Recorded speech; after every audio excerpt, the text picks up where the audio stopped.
World, it's your boy at Big Game James _36, and this is Big Games B.S, part of Dim Media Group, presented by MFTKFoundation.com. MFTKFoundation.com is the go-to website for all things MFTK related. We just wrapped up the fourth annual, not fourth, I went back in time. The 7th annual Big Games Community Give Back Weekend. And as we try to get into the crux of other things going on here, fundraising, the mentorship aspect, just a lot of things that we want to be able to do with the foundation, and trying to grow this thing to where it becomes something bigger than just all of us, and just consistently better. But yeah, so football season is right around the corner, 17 days before FSU's kickoff against New Mexico. We have preseason games starting next week, or this week, but the Jags have their we have organized team activities starting the next couple weeks. Not organized team activity, excuse me. What do you call it? Open, shared practices. We have Tampa coming at the end. We have Carolina coming next week, I believe. A lot of different things. You're starting to see people put depth charts out for all the different colleges. Coaches, like a lot of coaches' decisions, payment, like restructuring contracts, and a lot of other different things. So we'll go over what we're going to go over in today's show. But before we do that, we're going to start our show off the same way we start our show each and every day, with a quick word. You already know what time it is, dog.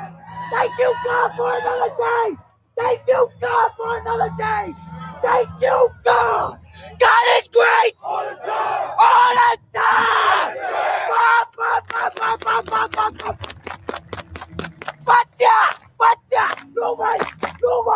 Nobody wanna thank you, God. Thank you, God.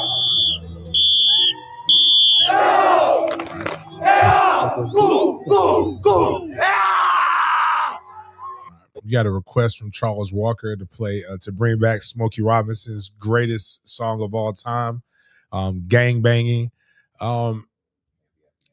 Yeah, you know what? Yeah, we can find it and we can play the audio, and then when we upload it to YouTube, when it finalizes the YouTube, I'll you can mute the music in the background. But yeah, copyright issues do prevent that. You don't have to really deal with it as much on radio, on live radio, as you do with this.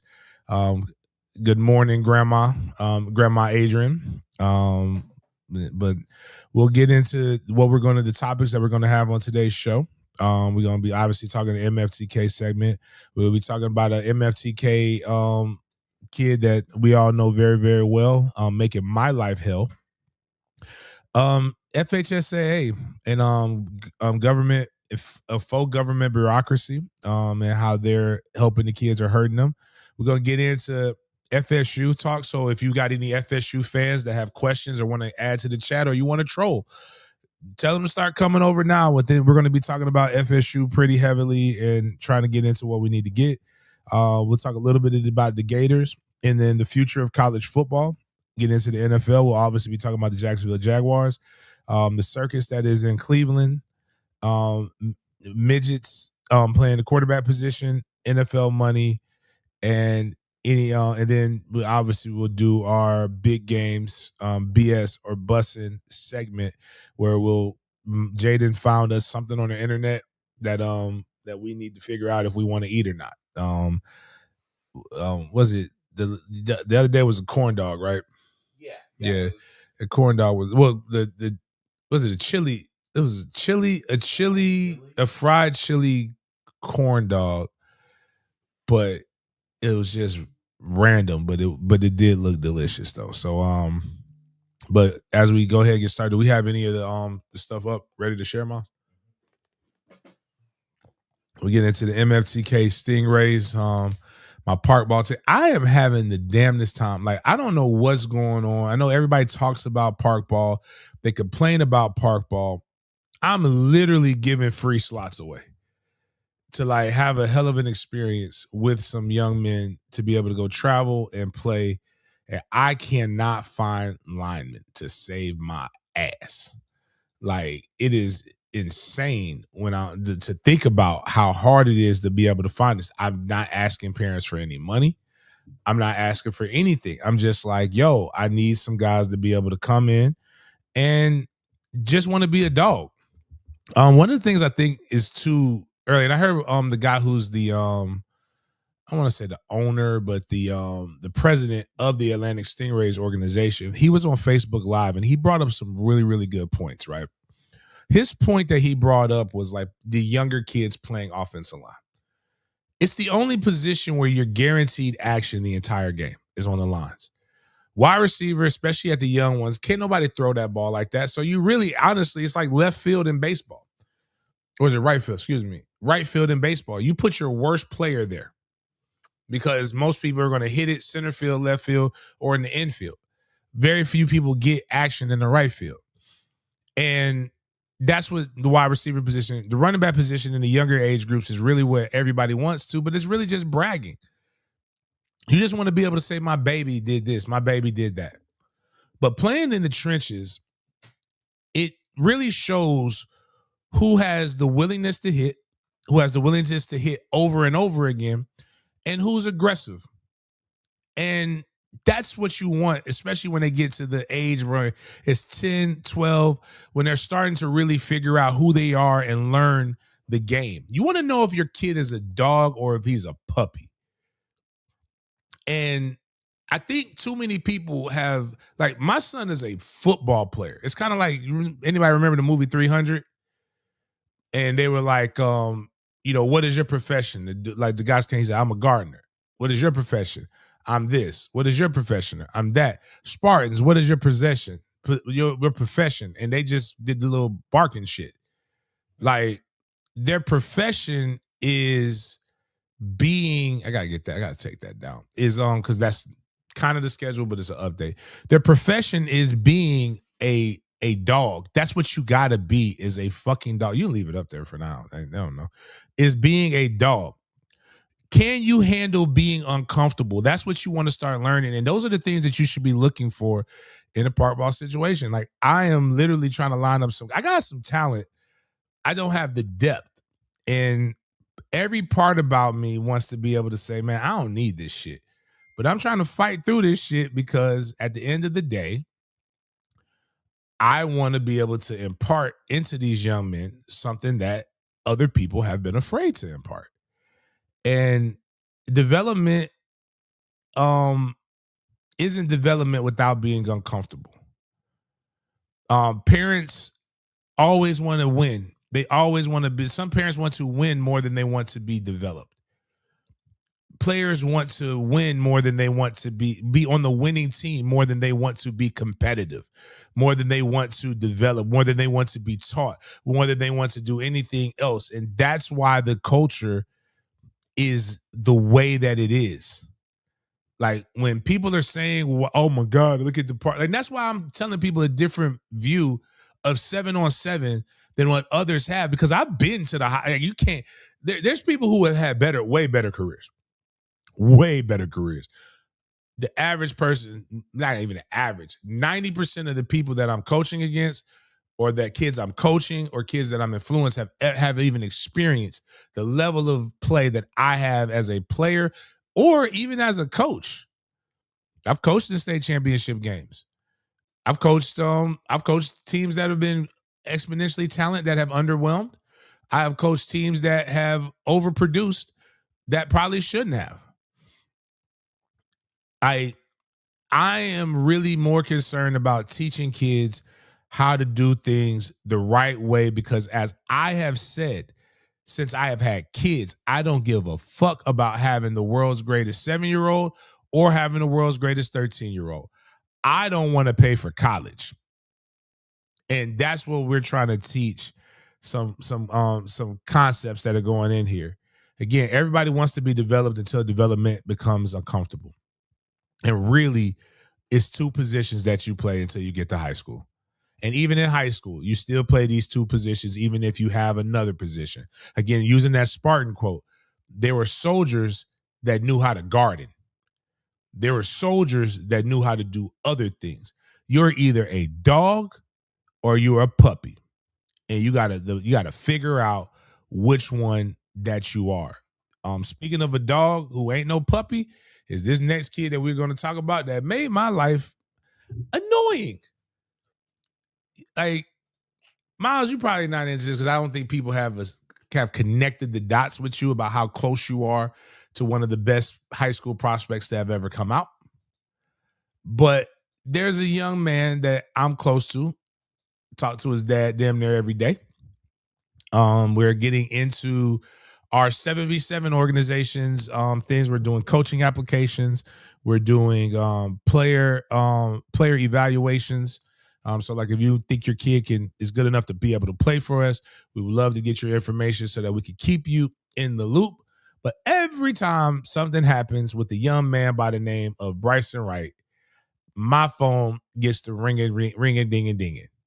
And it's a myriad of different things. It's FSU fans wondering why Big Game hates Florida State, which I don't, or why does Mandarin hate Florida State, which they don't, or why is he not trying to go to Florida State? I said, I don't get paid to recruit, but I have said this numerous times. $250,000, let me work from home. I'll get you everything that you want in the Southeast. $500,000 if you want me to move back to Tallahassee, because I don't want to live in Tallahassee. And I need to make sure moving back home is so comfortable that it makes sense. But the next 12 months, because I say 12 months because he will be absolutely probably, his recruitment will be closed unless the coach where he decides to go is fired or moves on. He is going to take unofficial visits to numerous different places. I talked to Alabama the other day about him. They want to get him to come on campus. I told the Alabama coach, hey, we had an opportunity to get him on campus. We were willing to drive through Alabama to get to Nashville, and I said the only thing that needs to happen is my nonprofit needs help. And those things didn't happen, but I don't think they're all out of the table because Alabama is still Alabama. My boy Hove at Kentucky sends me a screenshot of what he sent Kobe. He talks about, man, we'll get you guys on the bourbon tasting tour. The problem is Kobe doesn't drink. So the bourbon tasting does absolutely nothing for Kobe. Well, they woo the coaches and the dad. They know they woo the influencers. This has always been the case. The kids get ass and money, and the influencers get ass and money. Or they try to woo you with certain things that make you feel like this is comfortable. I'm speaking tongue in cheek with some of this stuff, but some of it is actually true. I try to tell them all I could do is relay messages and get it to them. That is their family's decision.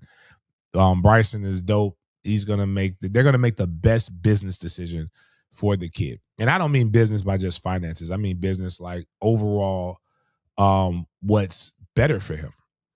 What's gonna get him into the NFL is the goal right now.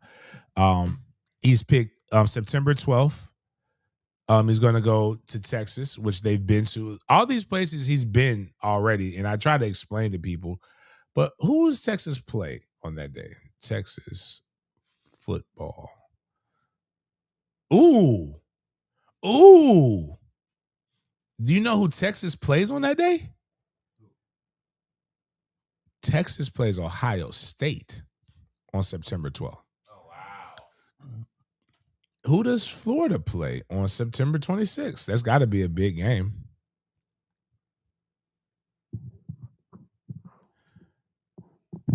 Let's see, September 26th. They play Ole Miss. So those environments are going to be insane. They're going to be sold out. It's going to be high energy and all kinds of different things that are going to be going on for those games. And I love that for him. Miami fans are like, here goes Coleman trying to block him, knowing good and well he's going to come to Miami. Guys, that boy going to be two of his good friends are at UM, man. That boy he's going to a Miami game. I can promise you that. What's the sheriff hitting me up for?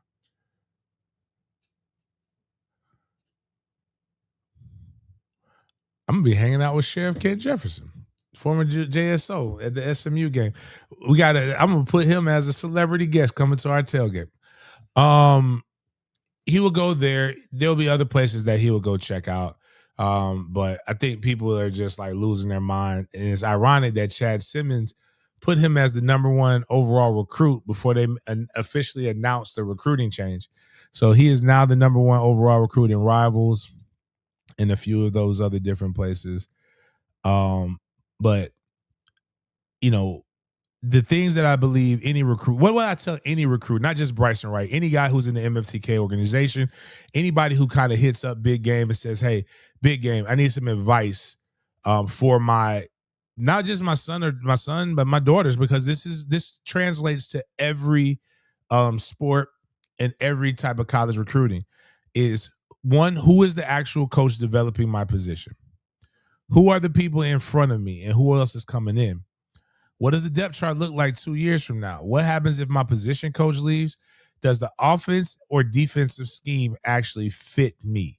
And then the biggest thing that I try to tell a lot of young men, the thing that I'm trying to get my alma mater to try to be a little bit more organized with, to try to be able to help, and I think they're going to end up doing it, is what does the school offer me beyond football? What is it going to do to develop me? What is it going to do when I have to hang up the cleats and I can no longer hit people? When I am no longer good for you? What does this degree, what does wearing this uniform do for me? You don't choose a school because you fell in love with it on Saturday. You find out what your Monday through Friday is going to look like for the next 40 years.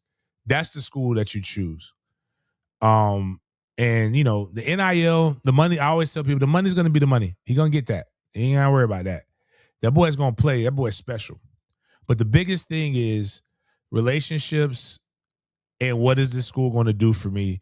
What is the next, what am I going to build in the next 4 years that's going to propel me for the next 40? Those are things that people have to really think about. Going to the MFTK moment, like nobody fucks kids more than the government. Literally, like, have you seen Lauren Bobart? One of them Republican, her son's getting jammed up for child porn. So and they all look the same. Like, everybody talks about, like, if black people kill black people. So if a black person kills me, it killed me. I'm done. I don't have no more feelings once I'm dead. But if you molest me as a child, I got to live with that for the rest of my life. I die every day.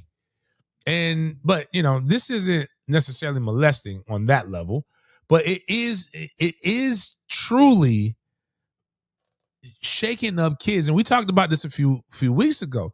Right before camp started, Sarasota Booker, who is a pretty damn good program consistently, got rid of their head coach right before the fucking fall camp. And the FHSA has now put out, Sarasota Booker has been fined and placed on probation by the FHSAA. So when you hear fine, probation, or sanctions, like, the first thing is like, holy shit, what is going on? But in this scenario, who is the one who's actually getting hurt? Sarasota Booker, the school, The coach who can go find something else to do, or the kids who are left over with the brand new coach? Because they didn't just get rid of the head coach, they got rid of several members of the staff. But why did he get punished? He got punished for letting 8th graders practice with the varsity team in the spring. And the coach is fired now, but 21 kids left the program during that time. For some program, let's just say that that you can only have 65 kids on your state championship roster, right? You lost a third of the program.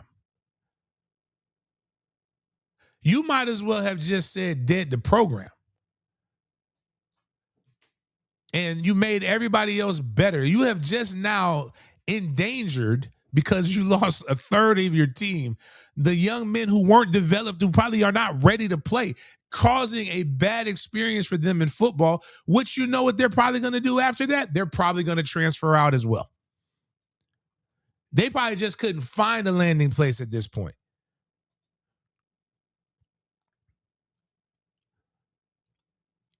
I'm about accountability. But rules means that you can follow them unless you're good enough to ignore them. Now, here's the rule. 8th graders can practice, right? 8th graders can practice with varsity. They cannot hit.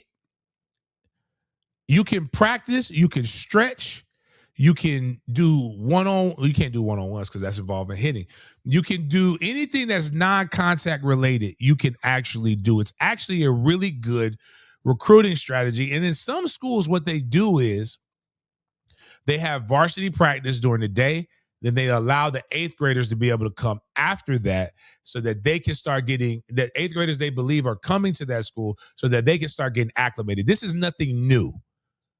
8th graders practicing with varsity on a 9 through 12 school is nothing new. K through 12 or 6 through 12 can do it all automatically. I think what they need to look at is, how do you punish high school programs without punishing the kids who had absolutely nothing to do and they were just following the rules of adults? This is like what they do in war. It's almost like you blow up a country because you're mad at their president. The two people in charge are mad, but the people who, again, my quote, young men die in wars that old men start. But like, maybe just hit them with a fine and a postseason restriction. Or hit them next year. This is like, let them get away with it in theory and make sure that they don't, make sure that next year everything is done. But what I'm tired of is people telling me, shit like this. I don't tell me you're holding adults accountable when the person paying the bill is a 16-year-old. You're kicking down the can. You're kicking the can down the road.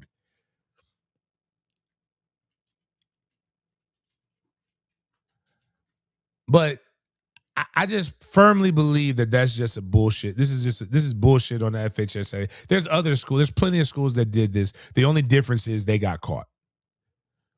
And I don't even know how deep it is into that, but I do know 8th graders do practice. And my problem with rules are not the rules, it's the enforcement. The fact that it's not consistently enforced across the board is the problem. And this is why I don't have a problem with what people believe MFTK actually stands for.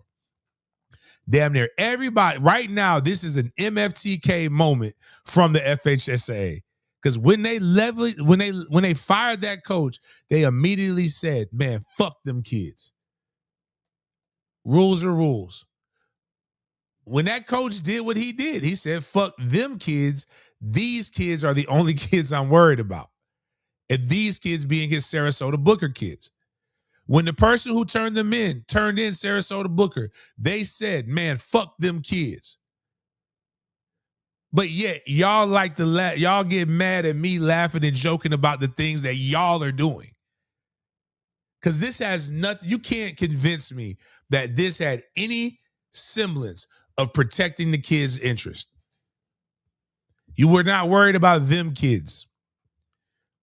You were worried about these kids. And I have no idea who these kids are that you were worried about, but I do know you weren't worried about them kids. And that's sad.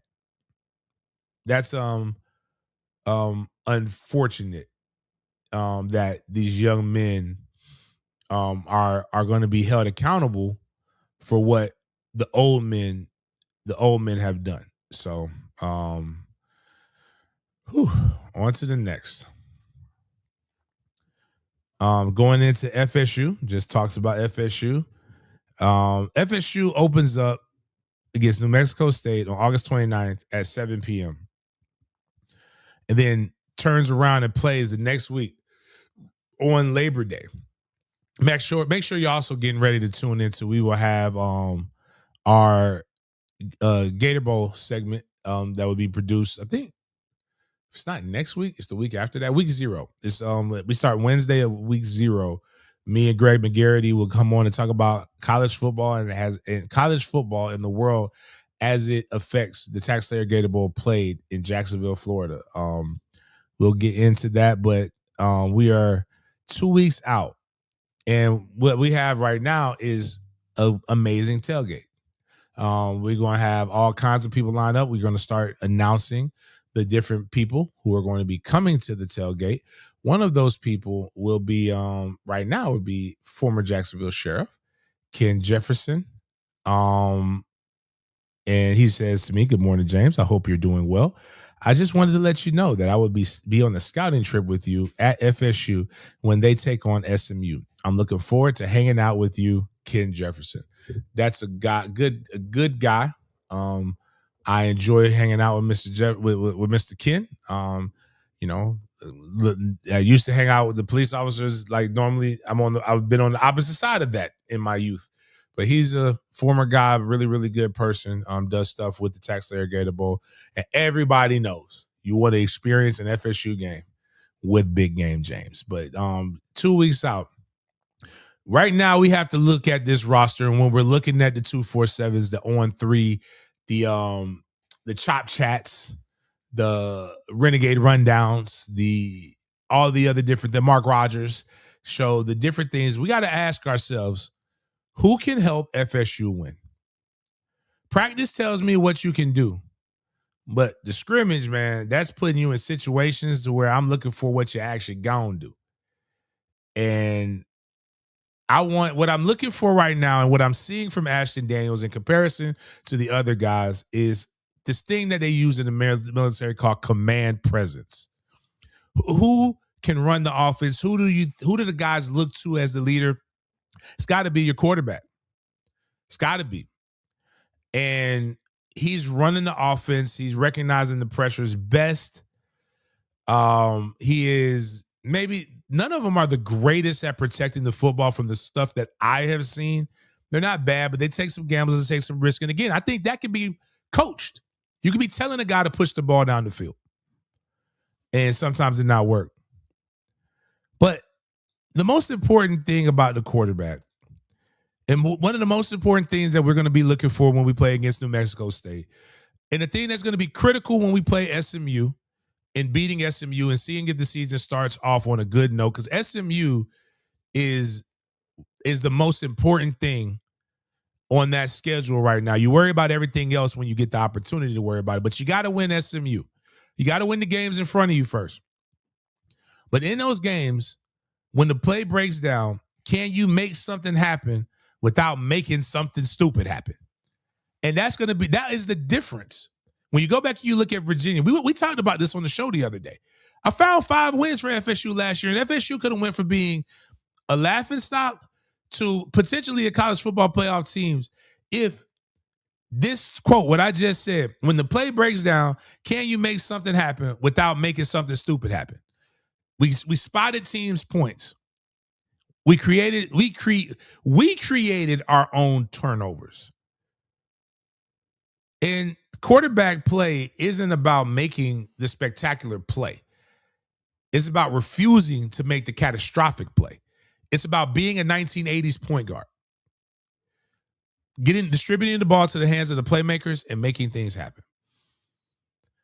The trenches look different. I think we're one deep. I don't think I damn sure don't think we're too deep on the O line. I don't know that it's because our too deep on the D line is just that good, or what the case may be. The thing about offensive line play is you never know. You just want to know that it's all good. We don't want to know. Knowing individual names on the offensive line means two things happen. Something really, really good happened, or something really, really bad happened, and now we know that person's name because they got a holding penalty or they gave up the sack. But they got to put out 5 people that can operate as one. And on 3rd and 8, they've got the cash money downs. They've got to be able to move forward on those. Skilled players will sell the tickets and keep the fans engaged. The offensive line determine whether you win the game or not.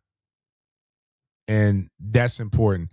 Where I really like the strength, I think, of Florida State going into the season is going to be the defense.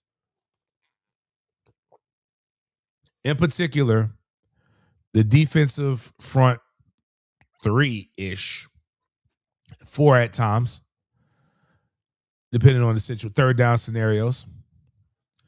Can they, and when FSU, like when we think about it, when Odell is one of the GOATs. Odell was so good at Florida State that over his career at Florida State, he averaged 1 defensive lineman being drafted every year. That is consistency out the ass. But the last 2 years, well, last year, no, we went 5-7, and we had 1 D lineman, Daryl Jackson, be considered really good. Got drafted, right? Had a 1st-round frame. Didn't have the results that were necessary for your team to have to be able to go in the 1st round, but people are looking for him to be able to do some really, really good things in the NFL. The year before that, on your 2-10 team, you had dadgummit, I can't think of his homeboy, Gaston County kid. It'll come to me. He got drafted in the 2nd round. Joshua Farmer got drafted in the 2nd round. Even in down years, your best player has been your D tackle. When we were talking about the 10-3 runs, or even going back to the first 5-7 run with Mike Norvell, and you had Jermaine Johnson. But then you had Jared Verse, who came on board, and Braden Fisk on that 13-1 season. That those guys all had something in common. It wasn't just about getting sacks. They caused havoc. They caused disruption. They made people uncomfortable. I saw Jared Verse in back-to-back games make an offensive lineman record a sack by putting him into the quarterback's lap. And what we're trying to figure out, you got the twins. You've got the Texas Southern transfer, number 88.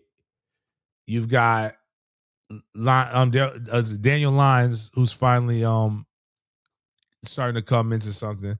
You've got Wynn. You've got some guys over there that have some size, have some measurables.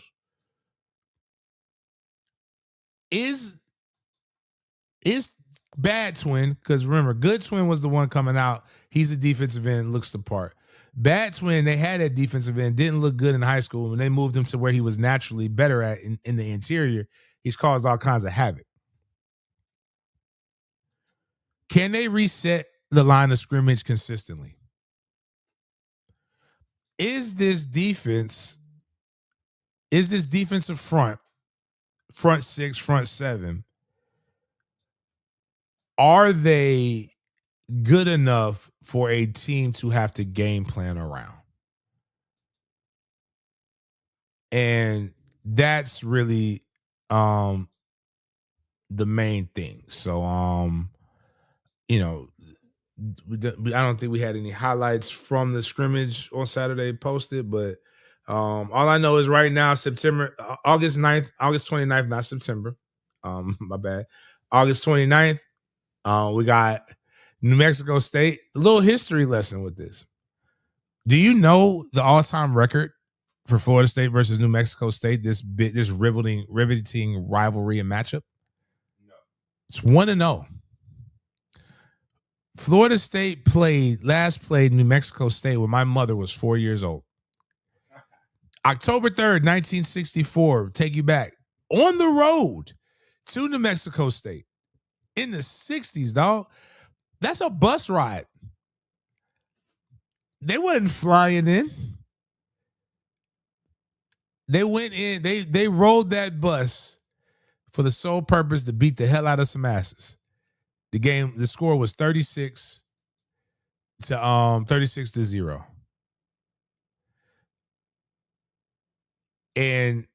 But I'm gonna go into this.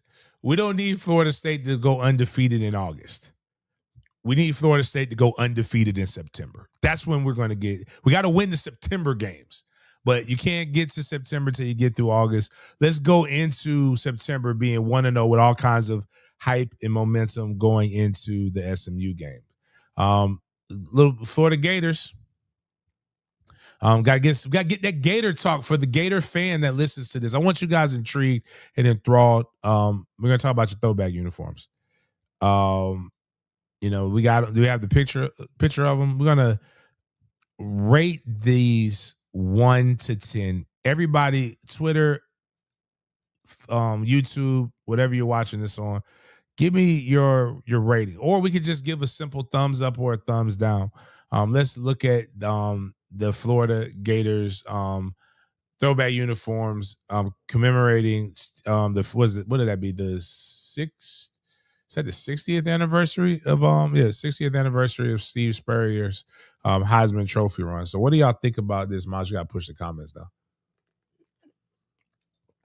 What does everybody think about these uniforms? What are your thoughts on that? It looks too plain. Yeah, they went for simple. I don't like that stripe. They went for basic. The stripe on the top of the shoulder pads bothers me. The helmet is just also like Primo put segregation once. Oh man, when you know the history of Florida uniforms, it does. Like, they had a Confederate flag on their helmets for the Gator Bowl, in which they lost. This looks better than the alligator print thing that they had, though. But this is something that maybe I would have to see it in real life, so I'm not a hater. But it's something that I don't want. The jersey was really throwing me off. The pants, I could dig the pants. The pants are cool. Like, they just got that look that NFL was going for years ago when everybody had the double stripes or the triple stripes. I feel like you gotta wear the socks with the striped socks with this. You can't just wear regular long Nike socks. Yeah, it needs it lacks seasoning. But I don't have to wear it. I'm not a Florida fan. Good for them. Going into more of our NCAA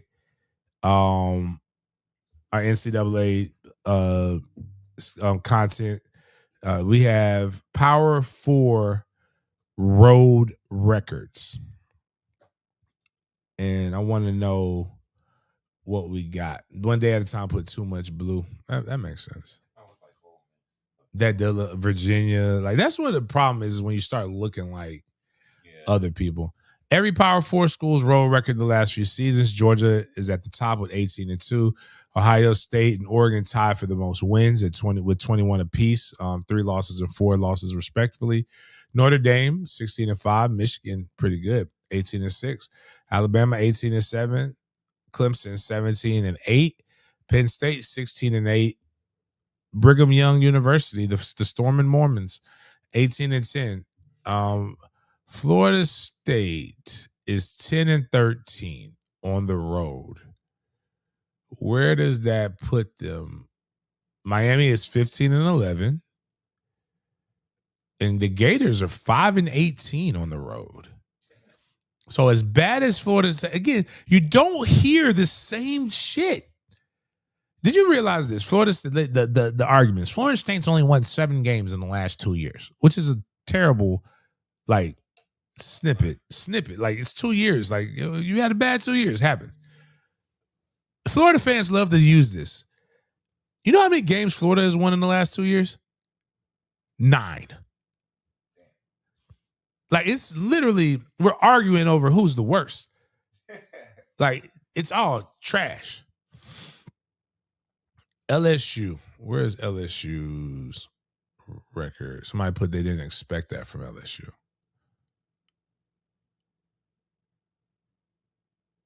Wow, 9-13. Chip Kelly is ass. Chad's asking about Texas A&M.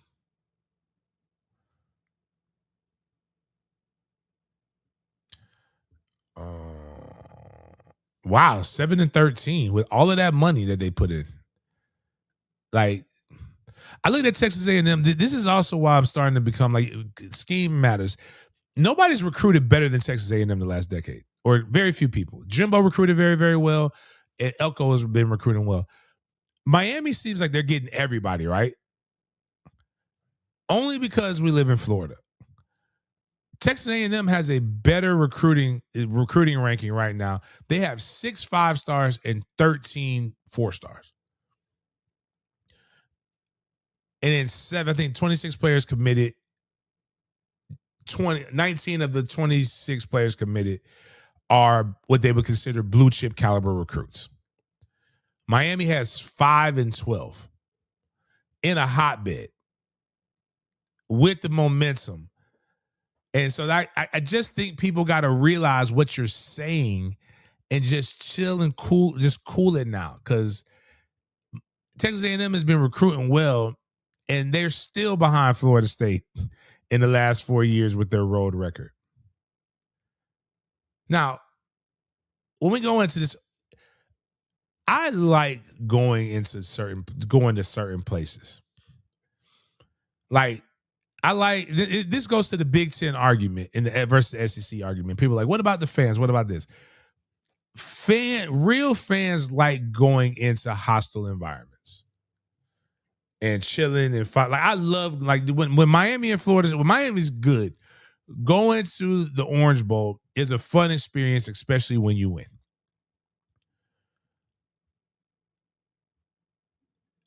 And winning on the road tells you more about your culture and your program than beating somebody 35 points at home. The reason why is the routine that you have to take on the road is exponentially different than your routine that you take at home. You don't have the comforts. You don't have your creature comforts. You also have people yelling at you. One of the things, we played Boston College my senior year, I was scoring touchdowns a lot. They're like, Coleman, you suck. You didn't score a touchdown this game. I'm like, damn. My whole self-worth is in, because like the fans are like right there in some stadiums. I feel like after FIFA World Cup, we need to step it up a notch. They were staying outside the hotels to make sure the players didn't get any sleep, just making noise. I think there are some fan bases that would try to do those different things. I can see that in Alabama. Like, you can, like, that's why a lot of times, like, when we play Florida, we don't, and I think Florida is the same thing. We don't stay in Gainesville. That's smart. We stay in Lake City or Live Oak, and then you drive like the rest of the park. But you don't stay like in that area. Like, some places we can't help. But the loud crowd causes communication problems, momentum, things folding again. Like, those are the things that create the most hostile college football environments. That's why you have to go. That's why it's the beauty in how quiet stadiums can be once you start whooping that team's ass. Have they ever like sent girls by the hotels? So they can't really get to. They can't get to the it's more of a, like, that's more of a one-off.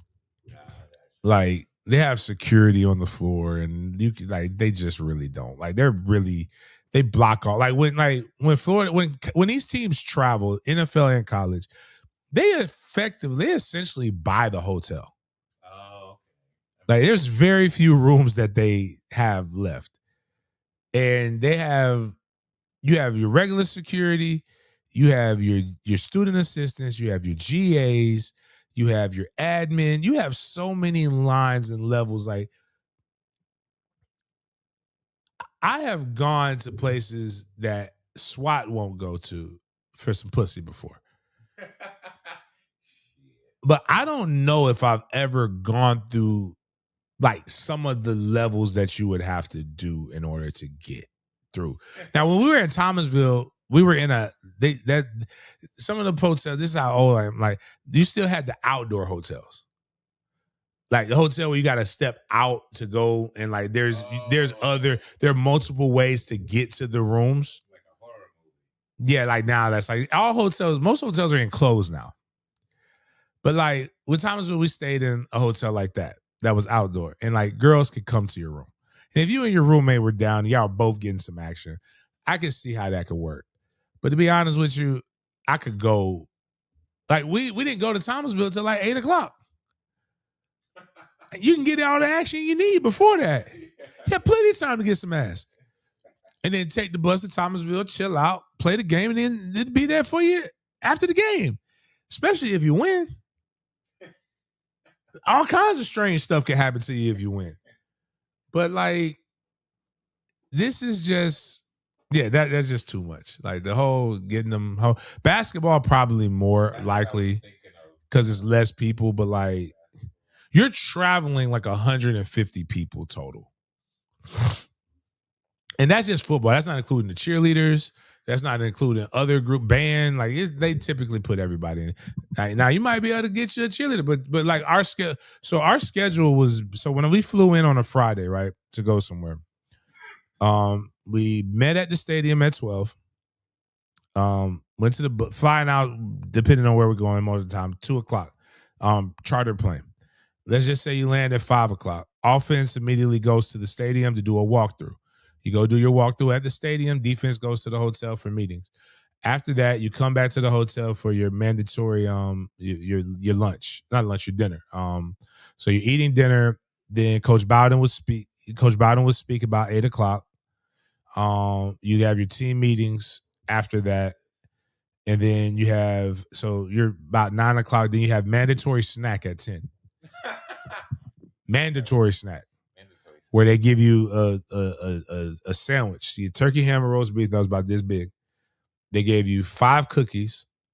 You had grapes, oranges, bananas, Sprite, Coke, Powerade, water. Oh, probably. But like I remember everybody used to say, "Oh, you can't drink soda." I said, "Bullshit." Them motherfuckers was giving us Coke and Pepsi the night before a game.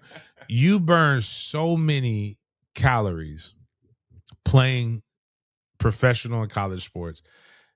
It is impossible to eat. Like a guy John Brown, Amon St. Brown and them dad. John Brown talks about eating dirty when you're playing. He's like, it's stupid to eat clean. You'll get hurt. He's like, he eats clean now because he's trying to live a little longer. But when he was bodybuilding and when his sons are playing, he's like, you eat. You have to get what you can get. But like we ate so much on the road, like it was insane. So like you ate all of that. You have to get, if we play a night game, we have the same schedule. So night game, you got to get up. You got breakfast. You got grits, eggs, ham, bacon, sausage, biscuits, pancakes, apple juice, orange juice, cranberry juice, fruit, all kinds of stuff that you eat. Yeah, mandatory. Got to get up. Then you can go to your team meeting.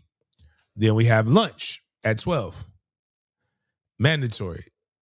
Boiled chicken, green beans, corn, roast beef, mashed potatoes,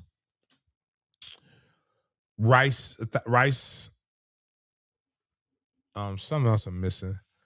And then on every table, and this is when spaghetti, my bad. We had spaghetti and meat sauce. Every table had the tea pitchers, like the pitchers with tea and the soda that they gave you, full of ranch dressing. Our old line would take it. What happens is you're going for taste, and it all starts to taste the same after a while because you eat the same meal for 4 years, and they would just take the ranch dressing and just pour the ranch dressing all over it. And the ranch dressing is an eraser. Definitely eating dirty, but them boys was fat. We also got ice cream. That was also our that was your team dinner. That was a team dinner and your pregame meal for every game that I had for 4 years. Now when we went to Thomasville, they gave you a whole large pepperoni pizza. They gave you a pub sub, Sprite or Coke, grapes, bananas, and cookies. The cookies were important. Like I don't know what's going on with that, but like we ate a lot of cookies, man. But yeah, so that's what these some of these. Oh, and that's not. Oh, my bad. On the plane, you got your choice of a Philly cheesesteak, a double cheeseburger, a chicken sandwich. Then they gave you your beverage, a chocolate milk, whole milk, or soda. So you get that and you walk to your seat, and in your seat is a sandwich and all kinds of other stuff. Then once you sit and you're in the air, they walk by, they ask you, do you want another chicken sandwich? Do you want another Philly? Do you want this? So they walk through for that. Then they walk through with the Garden of Eden fruit. Like grapes you ain't never seen this big before. Like all kinds of fruit that you can get, and you grab what you want to get. Then they come through with king size candy bars.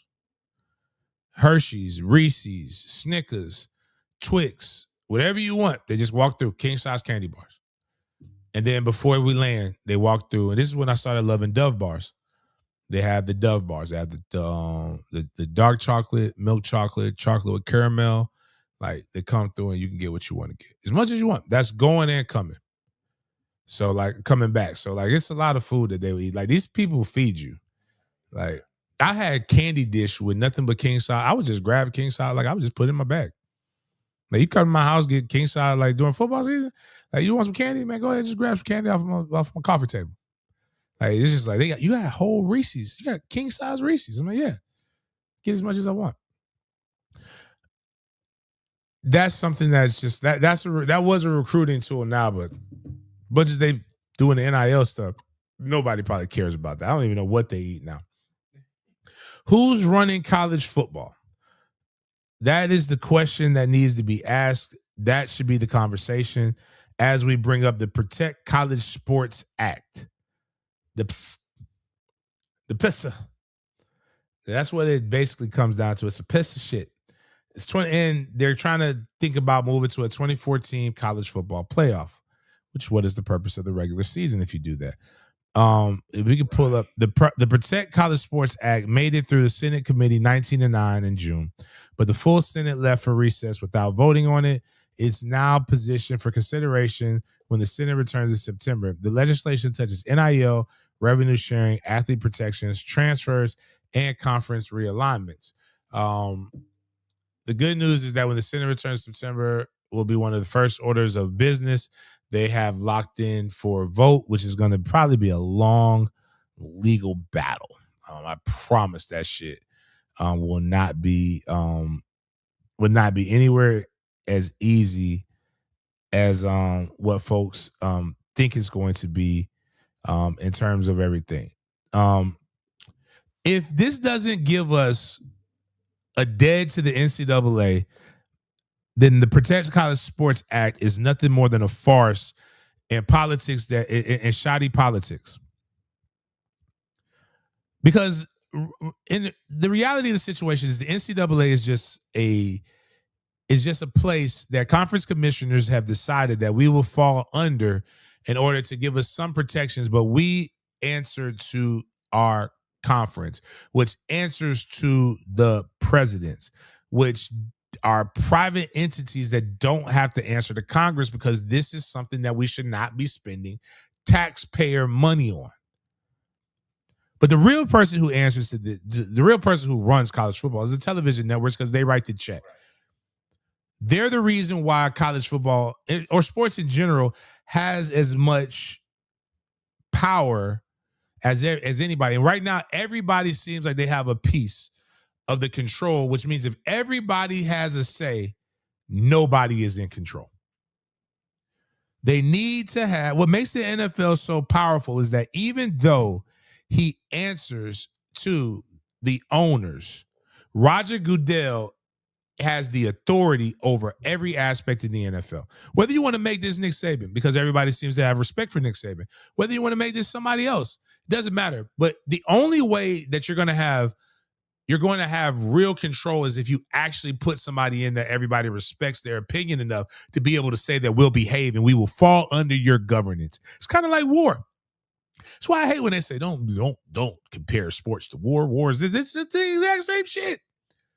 You got to put somebody in control that everybody respects enough to be able, and then you have to be willing to give them the power and the authority to be able to exert the rules over you, to lord over you. And if that happens, then maybe guys will just, like, you might be able to get the players to concede to some things, but you got to be able to get all of the spending regulated and under control. It's not just the players spending; it's the spending on coaches, the spending on facilities. Like, things should have to be approved. Like the NFL, do you know that the NFL has to approve your stadium? You don't just get to build a new stadium. The NFL has to say it's okay. But like with things like NIL is the last thing. Regulating revenue sharing, the transfer portal, conference realignment, are athletes employees or not, roster management, postseason structure. Like, you need somebody that's going to be able to make this their full-time job and their only job, to be able to make sure that everybody is under control. College football spent 100 years, and this is why the fans and people are split, because for years you saw the pageant, like the pageantry, the 100 years telling us tradition is what made the sport different. And now every meeting feels like a private equity meeting. Every decision feels like it's a multi-billion-dollar decision. That's how you kill tradition, which is fine because we're in a capitalist society. But don't tell me you missed this when the guys did this, when it's billions of dollars, trillions of dollars eventually going to be on the play. You can't tell me to not try to make the bread and then everybody else gets to make the bread. There needs to be regulations, but there's only one way to make it regulated, is to regulate everybody. And you can't keep talking about regulations and shit and then make pushes to make the season longer. It's already a 15-game season. I believe. Was it 12? No, hold on. You have 4 rounds in the playoffs potentially. Yeah, you got 16 to 17-game season you could potentially play. You want to make it longer? Because the leaders are discussing 16 to 2014 models while they're discussing expansion. They haven't really got a format or model to go with yet. But it's a part of discussion. Like, God damn, at what point, when does it matter?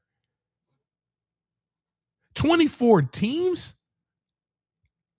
At some point, we're making it too, if everybody can have access, then it's easy and nobody should want it. Nobody should be 9-3 talking about, I'm about to go win a college football championship. It waters down the playoffs and the regular season. It's basically like, I could be Alabama. I know I can bag 3 losses. Right, exactly. And still make it. The playoffs should determine the champion. It shouldn't become witness protection for everybody that lost 3 damn games. It's kind of like this. Brittany Renner is fine, right? Boy, that body banging. But when you realize that everybody done banged that body, it's not as fun. Somebody's going to want it, right? Somebody always wants to jump off. But just the guys who can get more are going to always command more. Like, and the bowls used to mean something. I'm a big, even being on it before the Gator Bowl, I love going to bowl games. But I don't think it should be more than 12 teams. I think 12 teams is too many, actually. Like, it should mean something to be able to go to the college. Have you seen it? And the other part of it, man, it used to mean something to get a ring. A conference championship ring, bowl ring, national championship ring. Those meant something. Man, these guys are getting rings for each round of the playoffs. And I'm not knocking it. Good for you. But imagine we go to 24 teams and not everybody gets a ring. Like, come on, my brother in Christ. The only way I would like it is if you allow the bowls to have autonomy, right? Like if the Gator Bowl gets to host round 1 of the playoffs, it does make the Gator Bowl more meaningful now. The other side of it is who can afford all of this during the holiday season? Like, you got to make a decision, and you got to also make plan. Like, bro, like think of the Indiana fan that went to every round of the playoffs. Like, how can you do this? But like, I would love to go to, like, when we played Penn State in Miami, right? Penn State fans knew that's where they were going. These people basically took over Miami. They spent 2 weeks in Miami. All you heard was the little cowbell things. Like, the white out. The whole city was white. They planned family trips. Like, bowl games were like a great opportunity to just spend time with your family. They don't even have time to do that. It's a regular damn trip now. Like, they took the damn fun out of the bowl game. All to agree, but how do we stop that when in a capitalistic society? You always think more equals success. You don't. We just gotta roll. You just gotta roll with it. Getting into the NFL, which is what college is becoming, which is okay, which is why I like it. But, like, we got the NFL. You gotta talk about the Jacksonville Jaguars. Jacksonville Jaguars released its first unofficial depth chart Tuesday, which was yesterday, ahead of Saturday's preseason opener at New Orleans. If I didn't have something, I would fly to New Orleans to go check out that game. Anton Harrison, who was formerly the right tackle, we talked about this on Sports Final, and make sure you listen to me on Sports Final, 11:30 p.m.-ish in Jacksonville, or you can go to firstcoastnews.com, First Coast News app. You can watch me. If you watch me, all I ask is that you record it and that you screenshot the pictures, because I want to make sure I'm looking fly. I'm going to be with my Australian homegirl, Rachel. I have questions for Rachel now. Have you heard about Australia for Black Men, Miles? Bro, you gotta Google. It was man.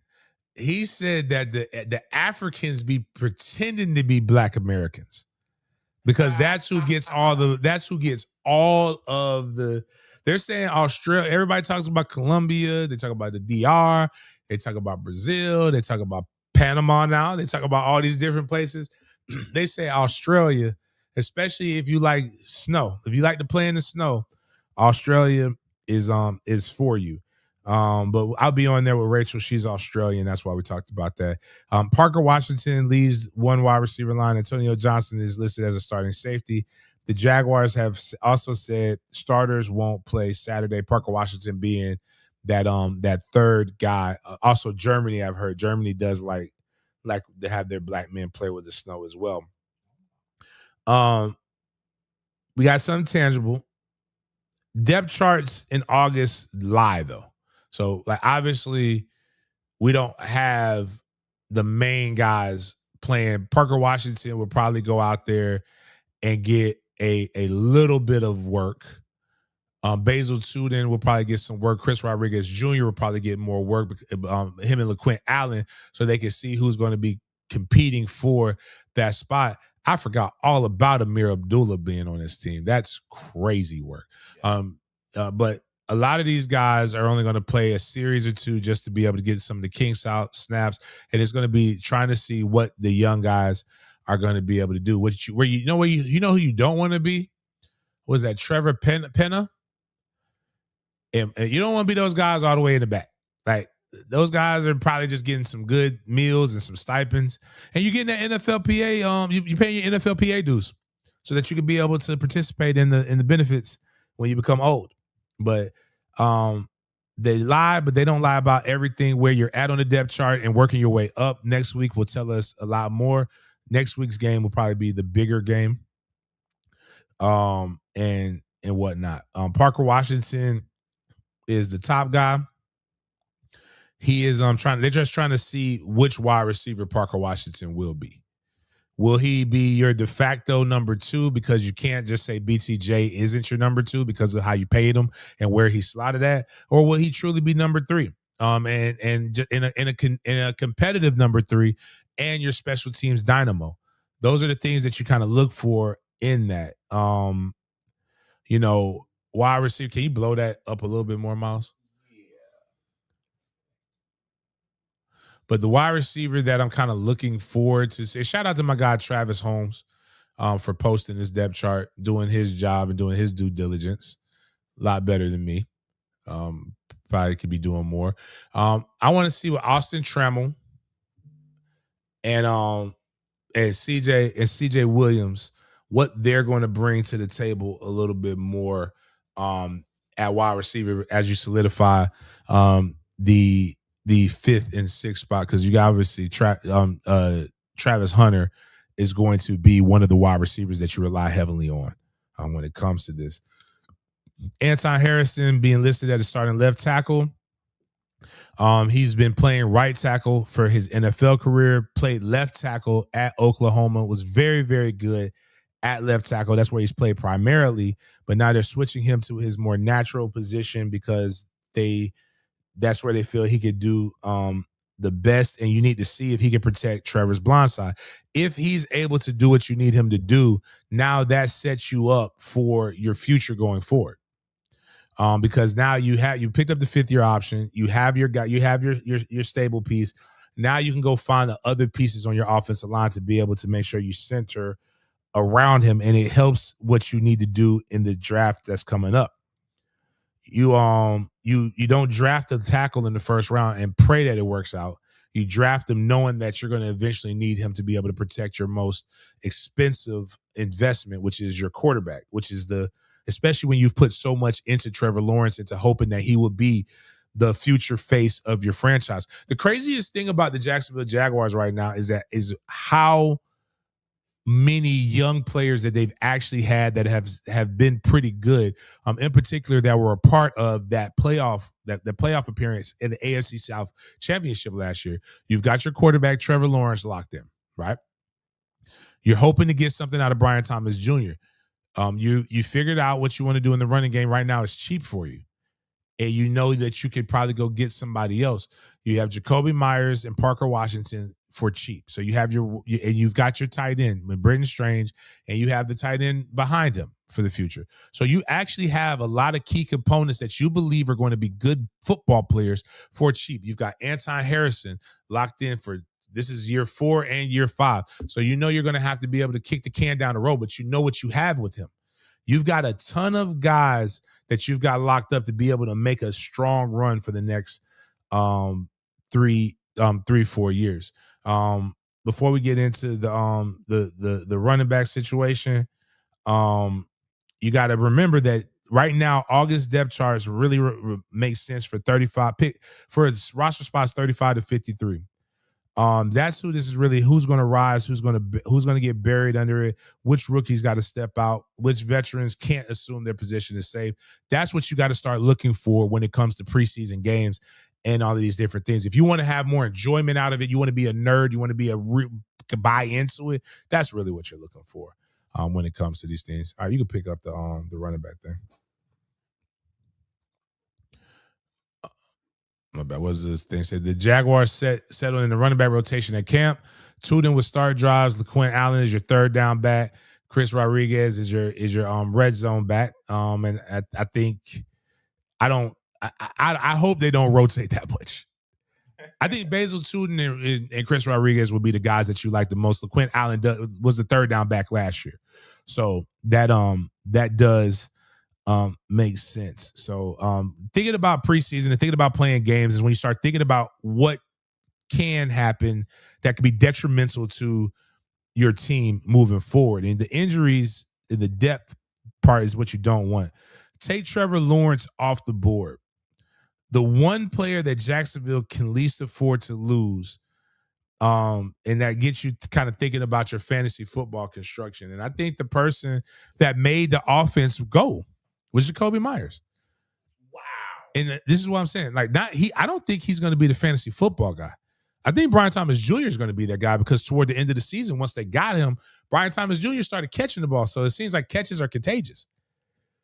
But you get rid of him, you lose that veteran presence, and all of a sudden it could actually make that whole offense go crazy. But also Parker Washington, because he gives you points in special teams as well. So all in all, you got to check it out. The Jags Saturday preseason opener is at 4 p.m. And watch again for the things that we were just talking about. Preseason ain't always about finding out who can play. Preseason is about finding out who cannot play. And that's what you're really looking for. Again, picks 35 through 53. Coming from a guy who, hey, listen, I can talk about it because I've been about it. Quinnen Williams gets paid going into the NFL money. The Cowboys extended Quinnen Williams for 3 years, $105.9 million, making him one of the league's highest paid D tackles. Again, getting to the quarterback is important. Being able to press the pocket and reset the line of scrimmage is one of the premium things in all football. I always talk about there's three. Well, one, you want the D to have maximum penetration. That's one of the things that sometimes when you can get deep penetration with the D, they're gonna pay you a pretty penny. Regardless of how it is, time of possession and good D will win you a lot of football games, and that's what it seems like the big D in Dallas is trying to be able to do. And we know Jerry loves some good D. Jerry, one thing Jerry don't mind paying for is some good D. Ironically, there's a lot of things in that. It seems like old white men love to pay for some good D. I mean, he's a special. Hey, I mean, he knows the measurables. He knows the measurables that are important. I've never needed to know those, but like, hey, Jerry, to each his own. But the question in the NFL, which is starting to shift right now, everybody's put so much money into the quarterback position. Everybody has thought about the wide receiver, right? Because it's a sexy position. Everybody's thought about the DBs and the corners. You got your Jalen Ramseys of the world. You got your Sauce Gardners who's getting cooked. Doesn't look like he's like, I don't understand that one, but whatever. You've got the guy, those people, right? But now you're starting to see a shift. Running backs are starting to get paid $20+ million. You know it's going to go higher, right? But who would you rather play? Your elite edge or your D tackles? Because was this damn that now I just put the bet your man can't do it like me. You can't work the middle. Plus it's like you gotta work the middle, right? It's like rap songs can go into this shit. Like that's crazy. A truly dominant interior D lineman wrecks everything. Wrecks the box. Which messes up the protection, which messes with the run game, which messes with the quarterback's ability to step up in the pocket. Resetting the interior line of scrimmage really fucks up everything. Creating a belly into the line really makes you uncomfortable. Pressure off the edge makes quarterbacks step up. Pressure up the middle gives them nowhere to go. And it also affects the shorter quarterbacks' throwing lanes. So it's a crazy thing. And yeah, like that's a good payday for Quinnen. You know who's not getting paid very well? Or they're getting paid well, but they're getting scammed. Have you? I said we might have moved around. Oh, okay. What's the one that you got? Put that up. Philly. The crazy Philly situation. Oh yeah, this is it. Yeah, this is the situation. Like one of the things with having bread, right? Money makes money. The problem with money because it provides you opportunities and doors to get into that nobody really can have. So we're gonna put wild situation. So we gotta find. Can you find out the Steve Kelm? Just get that up there because I don't think we talked about it on the show in full depth. But like the Steve Kelm, Kayam, my bad. But a wild situation involving current former Eagles players is unfolding. Jalen Carter, Nakobe Dean, Terrell Edmonds were reportedly among the NFL players who lost money in an alleged e-commerce investment scheme linked to former Cardinals GM Steve Keim and his business associate Mohammed Killer Baby, a Koala Baby, or whatever.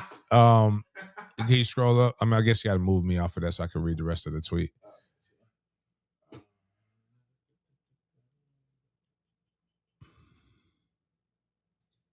Now, Koala Baby has reportedly been found dead at just 24 years old as questions surrounding the alleged scheme continue. You know who they blaming for his death, right? And why Steve Keim has been, why he got ousted. They're saying he had something to do with the murder. Yeah, like, you know, he got into something, but they were pressing Koala Baby. And he's 24 and was probably going to snitch and write a tell-all book later on. So they're saying like maybe that he did this, but like young professional athlete suddenly getting wealthy. Everybody has an investment. Everybody has an opportunity. Everybody knows something. Everybody loves to say NFL player, the average NFL player is bankrupt. Like 75% of the NFL players get bankrupt, but they don't talk about, and they love to talk about the cars. They love to talk about the jewelry.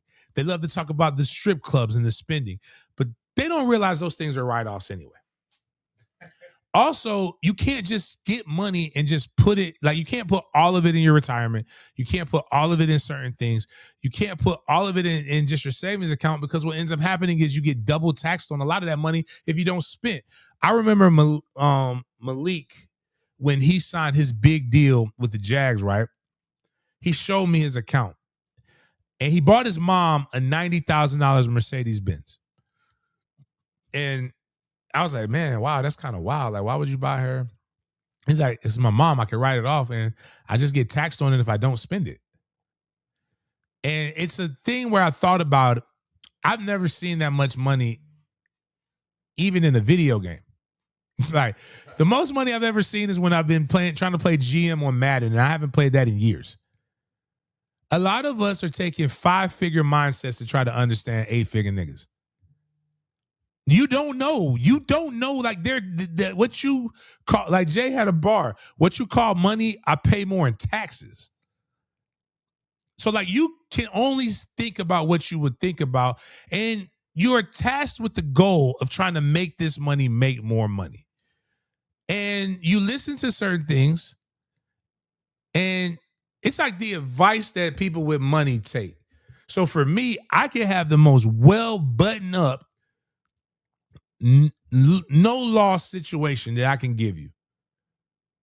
And people will tell me no to a white guy in a suit that wrote something on a napkin that said, give me 10 times the amount of money that I was asking for. And they won't even blink, because it's packaged in the person that you believe is the expert. And then I laugh at people when they like, you could have just gave me that money, you wouldn't have lost. You would have made that money.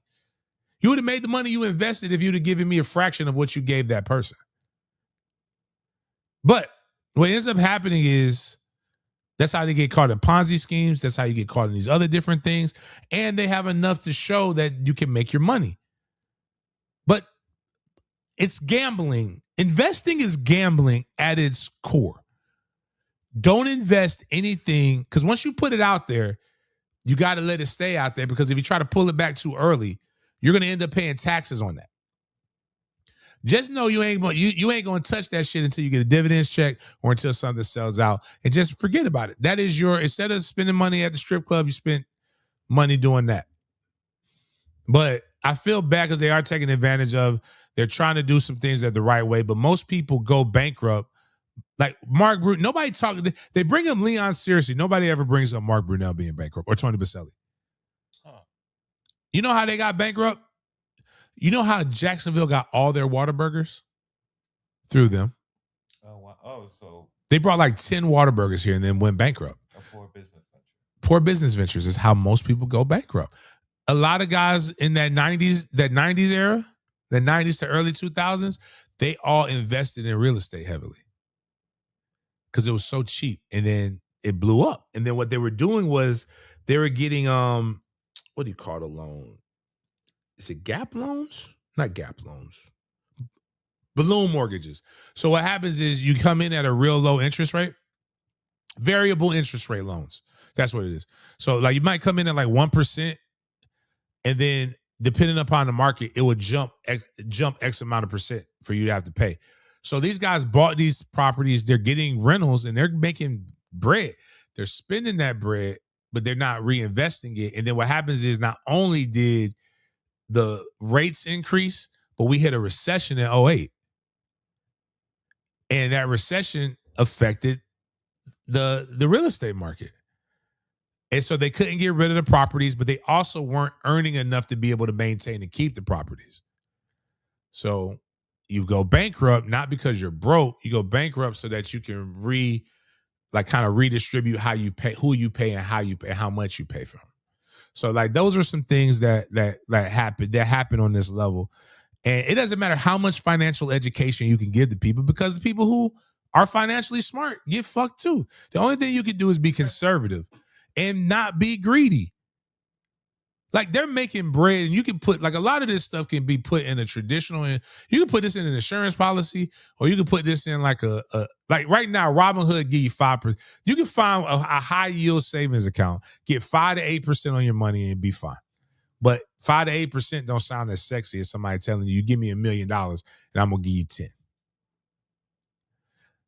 Getting money and knowing money are two different skill sets, and they actually knowing money requires you to be educated, and and that's a full-time job. That's why it's important to find the right money people and to get them to trust you. I mean, get yourself to trust them, because you could get fucked, and people have died over less. People have died over $5,000. That's the part. So imagine losing 5 million or something like that. I'd probably want to kill your whole bloodline. Tallahassee boy Tyrion Arnold. Let's watch we got the video for that. Let's watch the video before I haven't seen it.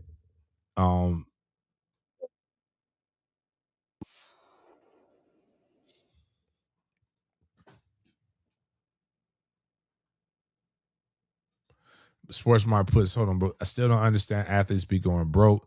I don't think it's really broke as much as they lose a lot. But like the biggest key is 10 years after the fact.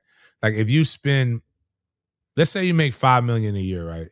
And you live off of so that's really let's just say that's really 3 million. And you have $1,500,000, you have $1,500,000 in expenses, because making $3 million most of the time, $3 million and as high profile as you're making $3 million, you don't get to go live in the same neighborhood that you grew up in.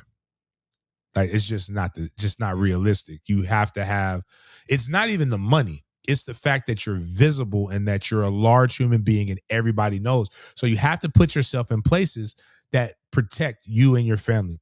It is what it is. You don't have to like it. You don't have to agree with it. It's just the reality of the situation. The problem is when you're done and you go from making that much money and you haven't put any systems in place to keep you with that much money, making that much money, and you go live a regular job. Let's say a good job pays you $60,000, but you're going to make it $60,000, but you're coming off of living off of 1.5. Eventually, the money will run out if you haven't done everything. If you're not trying to put things, but you're young, so like I'll tell you straight up, you can make $2 million. You're not going to live. If you retire at 24 years old or even at 28 years old, you're not, $2 million will run out. That's not going to give you the rest of your life. And there are certain things that you're going to that you got accustomed to. Your old lady got accustomed to, and you want to do the right thing. And y'all listen to these scammers, and y'all listen to these heifers that tell you got to pay for everything, because that's what their great granddaddy did. But they don't realize that great granddaddy had a family on the other side of town too. And he did all of that shit off of minimum wage. And soda pops was 10 cents. So like you got life is different. And granddaddy was probably retired military, and your pension goes up. It got disability. Your disability goes up when everybody's rates go up. So your granddaddy was making $10,000 a year and was cool. And then he all of a sudden got $75,000 a year and he got everything paid off. But broke there's levels to broke. There's levels to rich. And most of us, and me included, don't know what that is. But all right, let's watch the crib.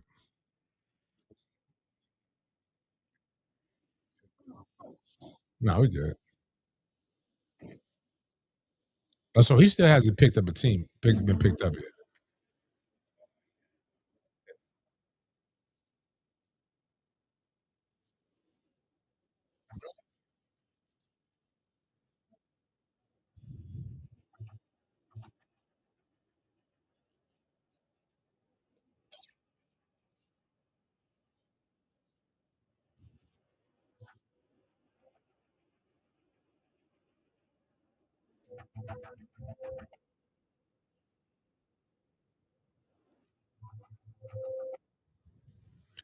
All right.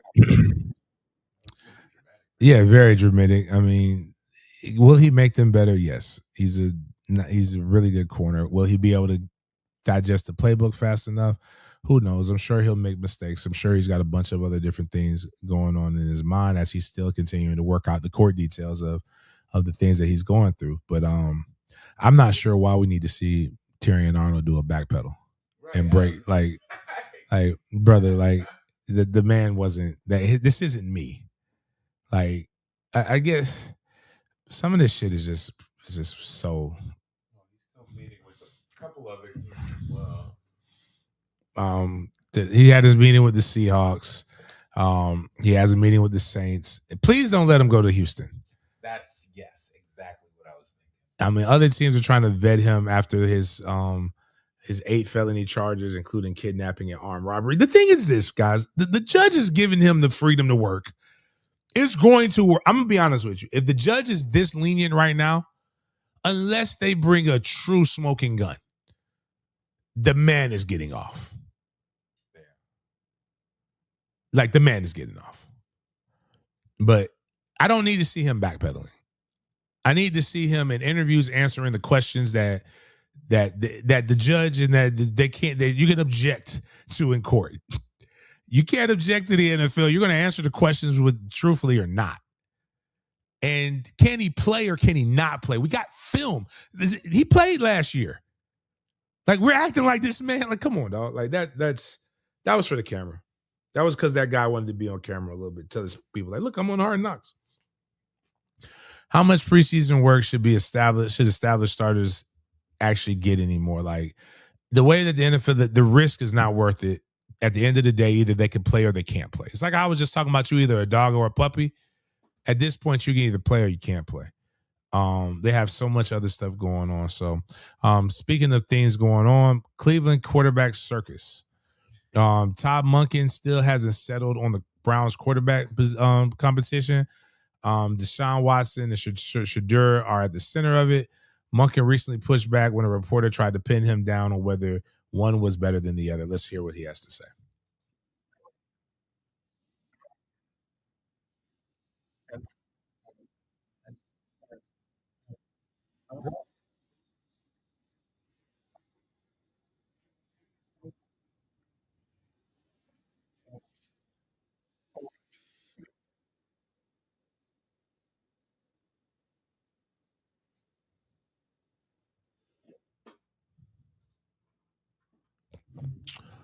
If there's an old adage in sports, if you have two quarterbacks, you have none. If you have three, you don't have a quarterback competition. You have a quarterback problem.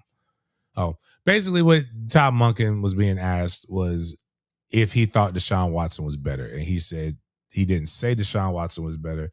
He's saying that all his quarterbacks are doing fine.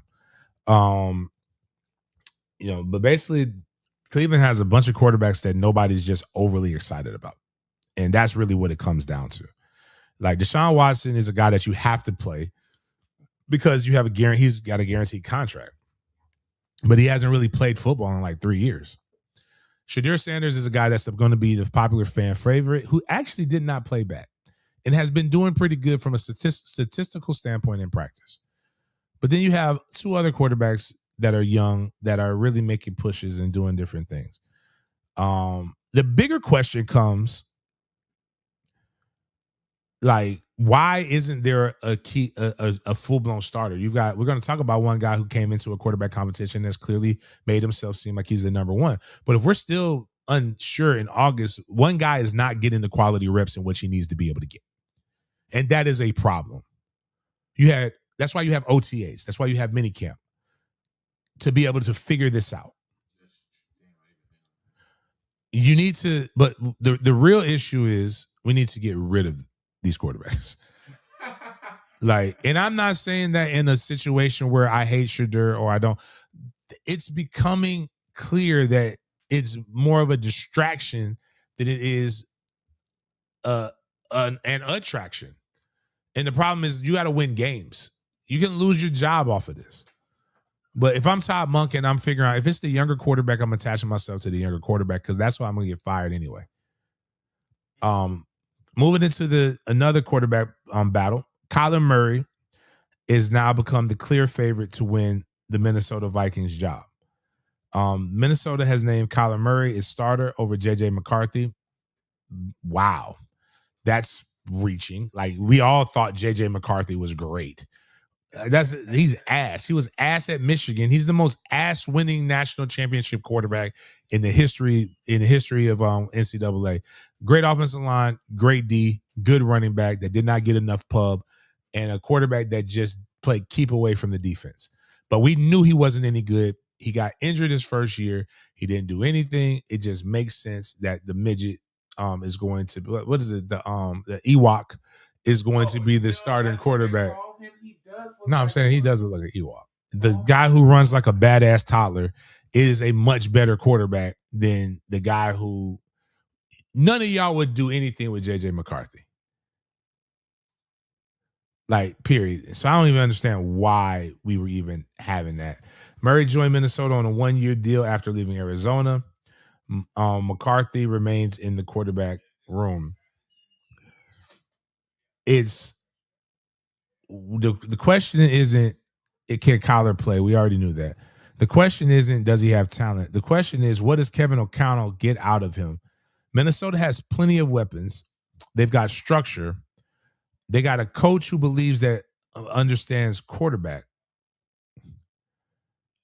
But what does he do moving forward? Is Kyler Murray your quarterback of the future? And do you really believe that he can control all these targets? Or is he somebody that you feel like we get him on this 1-year rental and then we develop JJ into what we believe? Because you have surrounded JJ with weapons and he still can't get it done for you.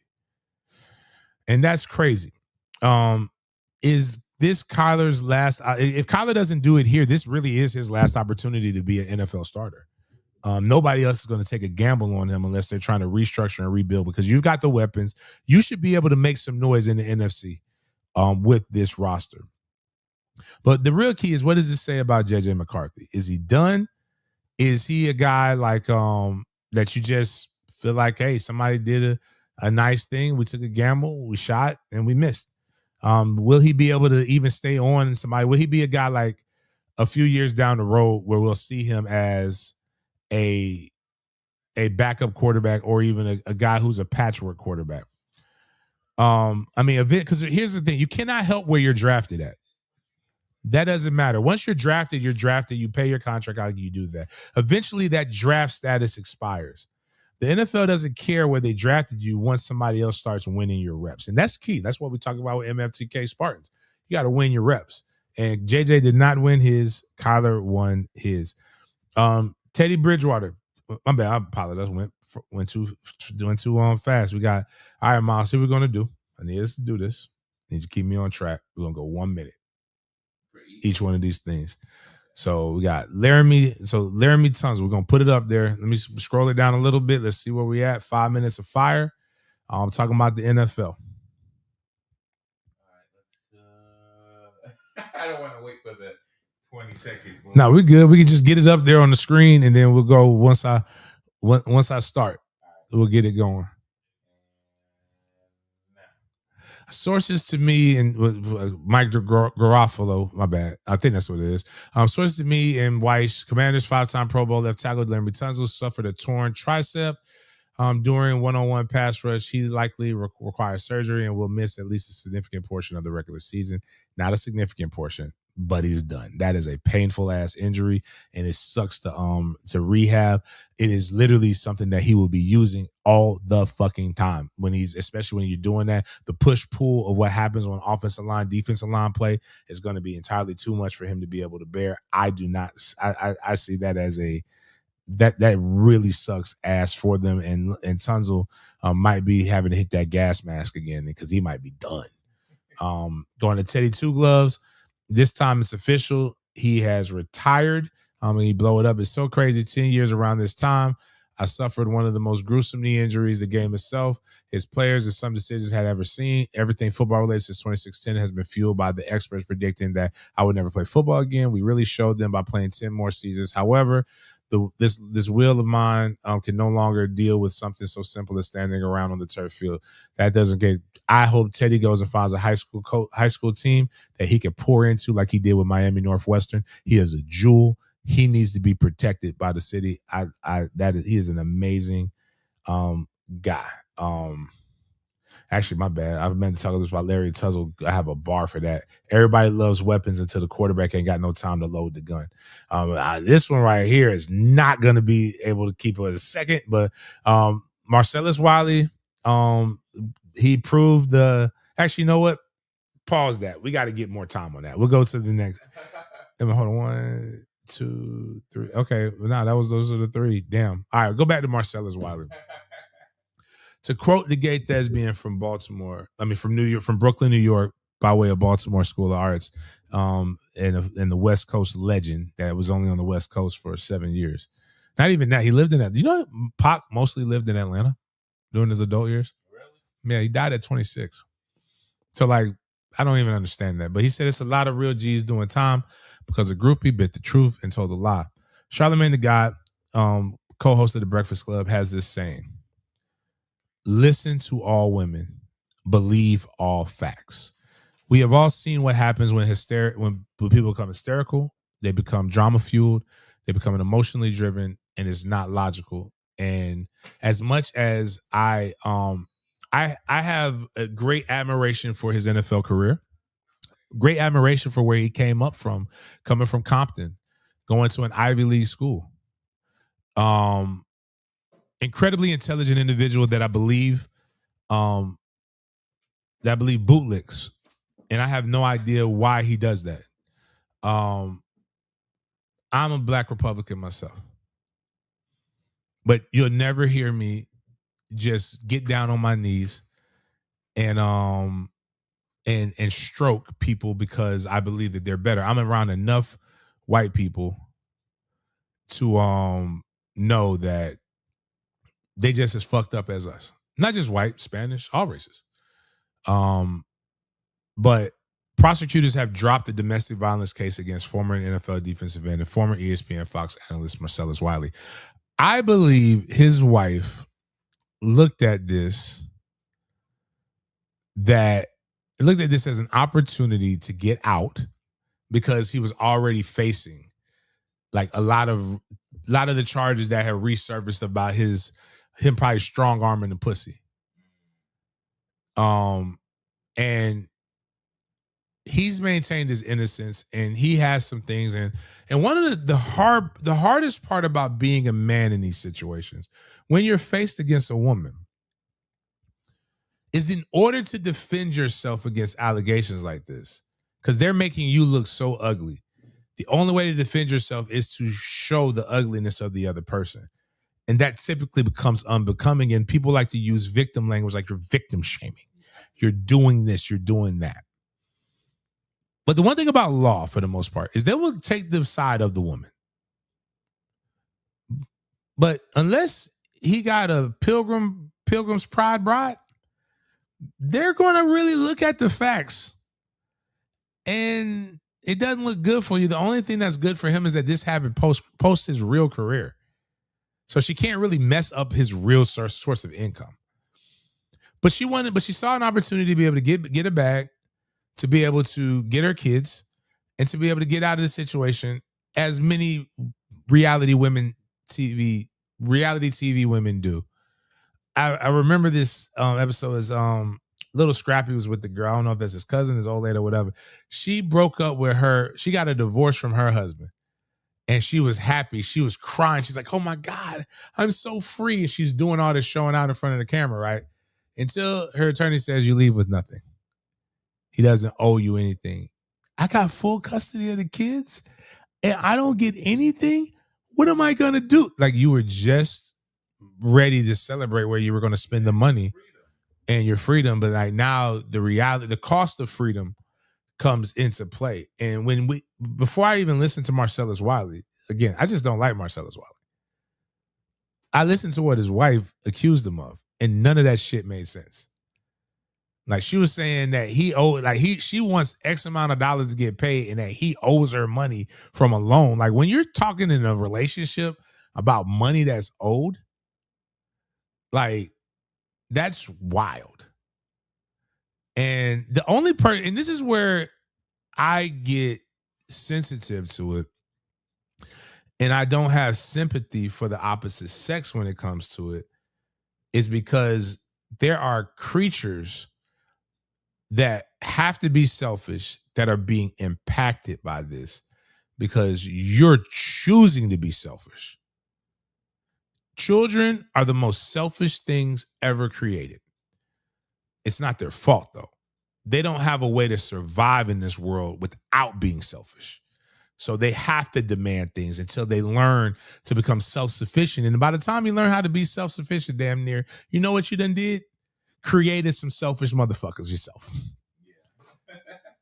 So, but when I see adults act like this, these got daughters.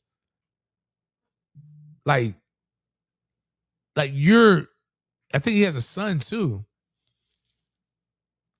You want him to marry you? Something like you? What if your son's going through this same shit with a woman? Because you know there are women like that. Same thing with men. Don't give me that. I'm with you. That's why I'm saying at a certain point, we got to start making adult decisions, man. I told somebody the other day, like, I'm 42 years old. I've been stopped having daddy issues. Like, my daddy ain't been my daddy for quite some time. Like, I can't keep making decisions and crying my father wasn't there. I grew up without my pops. Because I am pops. And this stuff right here, I'm glad he was exonerated, but like, I'm also grateful that he went through this because it couldn't have happened to a better person. I hope he has more shit pop up off on him, but I'm glad he's not going to jail for something that he didn't do. He still took a hit. He took a hit.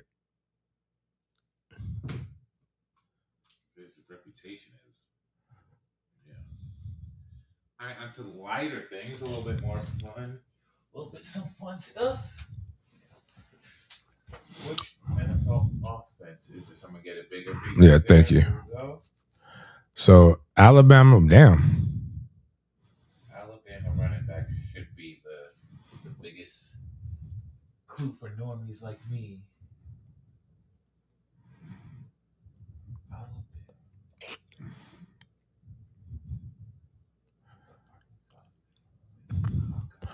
We got Amon.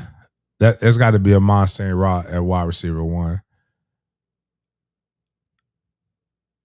No, I'm probably wrong. No. Hold on. Who are the USC running?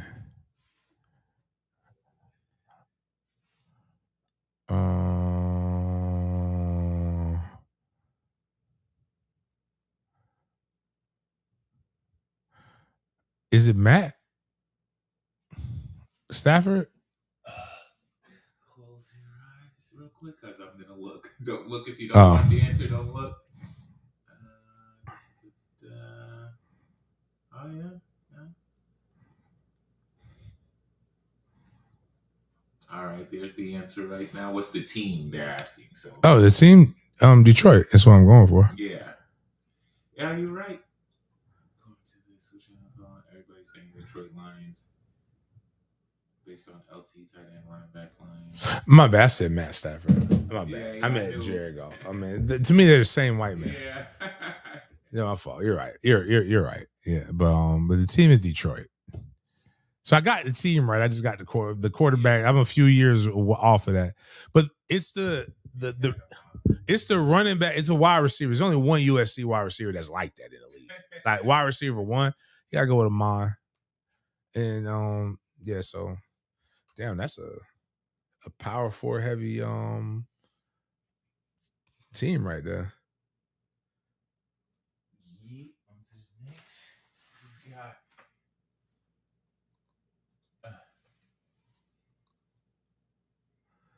But yeah, so I guess we got week 1. So Thursday, starting at 7 p.m. I'll be at Air White versus Ponte Vedra.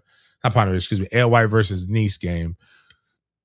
But you got the Bengals versus Detroit, or Detroit versus the Bengals, Green Bay versus Pittsburgh, the Colts versus the Patriots, Chargers, the Texans, Cardinals in Oakland, Titans versus San Fran, 9 p.m. NFL Network.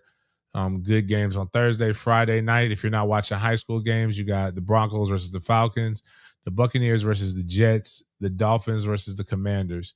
And on Saturday, you've got the Panthers versus the Bills, Browns versus the Bears, Vikings versus the Giants, LA versus KC, Jags and the Saints, Eagles versus the Ravens, the Cowboys versus the Seahawks. So NFL season is almost officially in full swing, but football is here. That's three good days of just watching some football, as well as go check out your local sports. So like, let's go, check those things out, and that'd be awesome. All right. States with the most championships. Beantown. Yeah, basically, that's not a state. Yeah, That's one city. Like, that's crazy. New York with 45. Basically, the Yankees doing a lot of heavy lifting right there. Yeah, definitely a lot of heavy lifting. California, 71. they're so large. Yeah, the state of Florida is definitely not in that, but we only have so many professional teams. So when you have a lot of professional teams, it definitely should make it easier. But Yeah, LA shouldn't count. They should be broken up into two. yeah, that's like two. That should be like at least two states. But yeah, next thing. I think this is our last game. No, we have to have a BS. This is BS or Bussin'. I'll read this. I think I'm going right now. When it comes to a hearty, crowd pleasing comfort food, the flavor profile, excuse me, of this recipe is nothing short of incredible. The pulled barbecue pork casserole with jalapeno cornbread crust seamlessly bridges the gap between smoky barbecue traditions and home-style baking. The base features deeply savory, tender strands of pulled pork smothered in rich, tangy barbecue sauce. It's topped with a baked with vibrant golden cornbread batter studded with jalapenos. As it breaks, the crust becomes beautifully crisp with edges while remaining light and fluffy on the inside, cutting through the richness of the pork with a subtle fiery kick. It is the perfect centerpiece for a casual family diner or a cozy weekend feast. Let's see what this pilgrim has created. Because I like cornbread with my pulled pork. Oh, jalapenos. I like Yeah, and I like jalapeno cornbread. I've had that before. Is this sweet?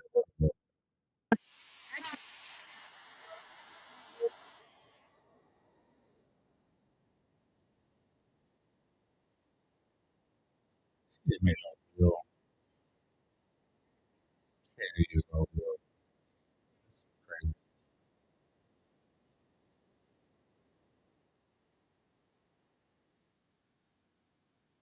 That's what it is.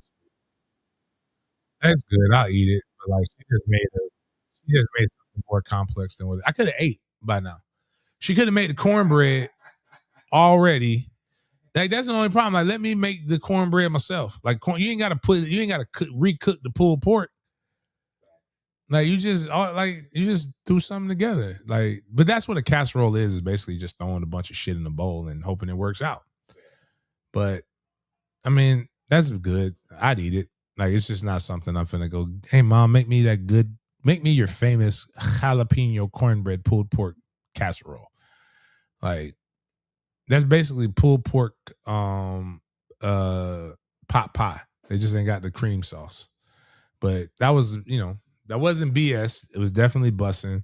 You eating that, Miles? Yeah, I love cornbread. Yeah, I'm definitely going with that. I don't like that list of the top states with the championship. I think they should go with what's the best sports state in America? Florida, Texas, California, Ohio, Pennsylvania, Georgia, or I will put Massachusetts in there because they have that. But like, we got to do something. That's not fair. That was a slanted poll.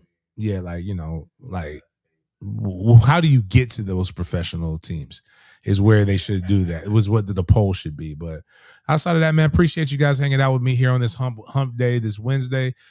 Kids go back to school in Tallahassee, I believe. Make sure you guys are being mindful of the road. Make sure you tell those kids to have great days and hopefully and be kind to the teachers. Outside of that, I appreciate everybody for chopping it up with me, and we will see you guys next time.